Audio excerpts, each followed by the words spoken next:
Today we're going to be taking a look at the PS5 Media Remote. What is up guys, my name is Chase and these are my hands. I recently picked up this PlayStation 5 Media Remote from the Amazon warehouse, which is like Amazon's used store. They had it on sale for Prime Day, so I thought I'd pick it up. This was one of the first accessories that they showed off alongside with the PlayStation 5 console when it was first revealed. I always thought it was interesting that Sony made this as like a first party PlayStation 5 accessory. I don't know, I feel like now in 2023, like these things don't really feel as relevant as they once were. Maybe on like the PlayStation 2 or 3, you know, a media remote like this would make sense. But nowadays, I don't know, I just found it interesting that they're still making these kinds of like almost TV remote looking type of accessories. But anyway, here's a look around the box. Here's the Amazon sticker from the Amazon like used warehouse. They just had to put the sticker in the most inconvenient spot, like it's right along where you would open the box. But anyway, on the back here it says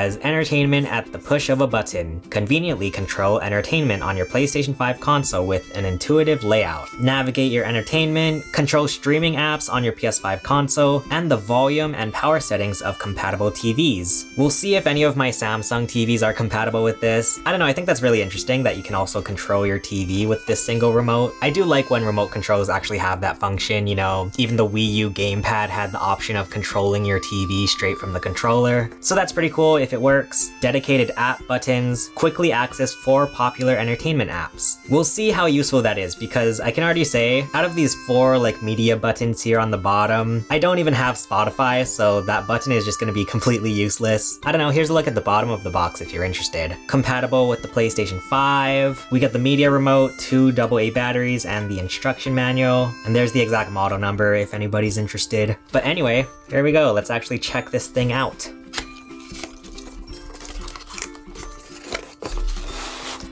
As per usual, Sony has a pretty good unboxing experience, so I always like opening Sony products. Alright, let's check out what we got in here.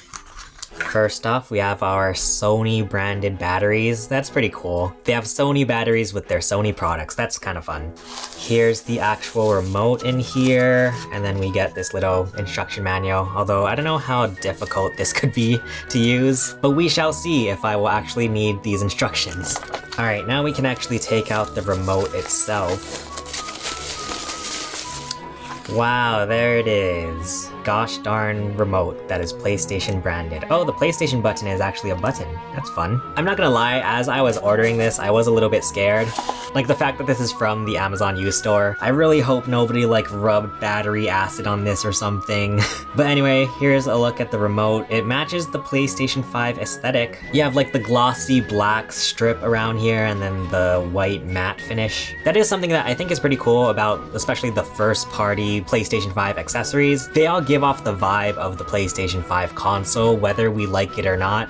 Like at least it all looks uniform. I think that's actually kind of cool. But anyway, so if we take a look at the buttons here, we have what I'm guessing is like a voice dictation button. These are our volume buttons. TV, I'm guessing, is to what, turn on the TV or something? I don't know. We have a little mute button. These are like your arrow and select buttons. Menu button, back button. Our little like play, fast forward, and rewind control buttons. And the 4 streaming buttons down here, as well as the PlayStation logo, which turns out to actually be a button. I am actually looking forward to using this because the PlayStation 5 is pretty much the only console that I actually use for watching media. I have an Xbox Series S, so obviously I can't play any physical media on that. I have the PlayStation 5 disc version, so I usually play DVDs and Blu-rays on that, as well as all of the streaming apps that they have on there. And I've made a video going through all of my physical DVD and Blu-ray collection if you want to go check that out. So I still do have a purpose for using my PlayStation 5 to play physical media. And I'm not gonna lie, when it comes to playing media on the PlayStation 5, using the DualSense isn't my favorite thing ever, just because I feel like a lot of the buttons that they've assigned for the DualSense when you're playing media, it's not super like obvious or straightforward. I can't even remember it off the top of my head, but I believe like the X button you would think does like play and pause, but I think to play and pause it's the circle button. I don't know, I might be wrong, but I feel like that's how convoluted it is, where it doesn't even feel like I can remember the buttons. So at least with the media remote, like, you know, the buttons are clearly labeled,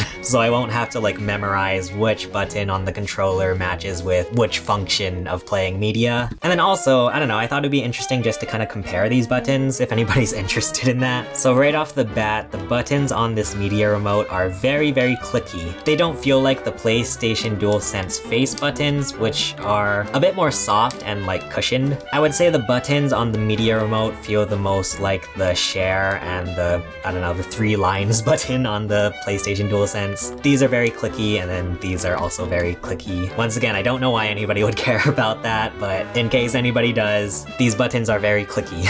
Now, in order to get to the battery compartment, there's this tiny little button here that says push. So I guess you just kind of like use your finger to push it down, but it's really, really hard to push. But eventually you push it and then it just kind of like pops out like that. So this is where you put in your 2 AA batteries. And really interesting, I've never seen this before. Instead of, you know, like the springs that they have in a lot of AA battery compartments, the media remote has like these, I don't know what you would even call these, just like little shiny cylinders that kind of push down. That's kind of fun. I don't know why.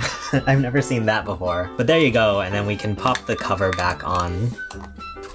I think that's on there pretty snug. But yeah, this is just a very, you know, basic bare bones media remote. Interestingly enough, when I was looking on Amazon for this remote, I also came across a very similar media remote for the Xbox. However, I believe that one is third party, but the one I saw on Amazon was actually backlit, which I think is really cool. I kind of wish this was backlit because, you know, ideally, you would be watching movies and TV shows at night in the dark. So it would be really nice if this remote had backlit buttons, but alas, this one has no backlight, which is kind of a bummer. But yeah, I'm actually really looking forward to using this remote to watch some movies and TV shows on my PlayStation 5. So there you have it, folks, the PlayStation 5 media remote. If you want to watch another one of these unboxing videos, feel free to check out the video below. For now, thank you so much for watching. My name is Chase, and I will see you guys again soon. Bye.